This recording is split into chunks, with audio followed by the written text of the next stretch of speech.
হ্যাঁ বন্ধুরা, ঠিকই ধরেছেন। ইরান এবং ইসরায়েলের যুদ্ধে আমেরিকা সরাসরিভাবে অংশগ্রহণ করলো। পেন্টাগন যেটা রিভিল করেছে, অপারেশন আমেরিকা যে অপারেশনটা চালিয়েছে, অপারেশনের নামটা হচ্ছে অপারেশন মিডনাইট হ্যামার। এইখানে ইরানের 3টে নিউক্লিয়ার সাইটে ওরা B2 বোম্বার দিয়ে বোম্বিং করেছে। যে বোম দিয়ে বোম্বিং করেছে, বোমটার নাম হচ্ছে GBU-57A&B। প্রায় 13,600 কিলো বারুদ নিয়ে যাওয়ার ক্ষমতা আছে ওই GBU-57-এর।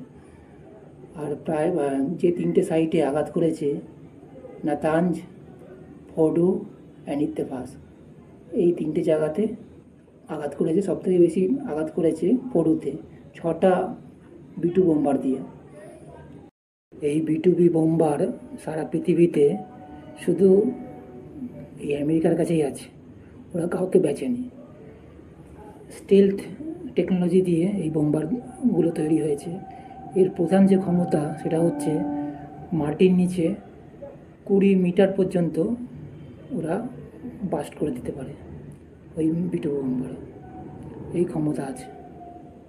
এই পৃথিবীতে ওদের কাছেই আছে, আমেরিকার কাছেই আছে, আর কারো কাছে নেই, কাউকে বেচেনি ওরা। এইবারে কি হবে বোঝা যাচ্ছে না। সরাসরি আমেরিকা তো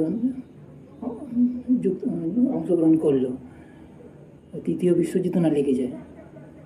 ওখানে চীন আর রাশিয়া, ওরা তো আগে বলে দিয়েছিল যে আমেরিকা যদি অংশগ্রহণ করে তাহলে আমরাও ইরানের পক্ষ নেব।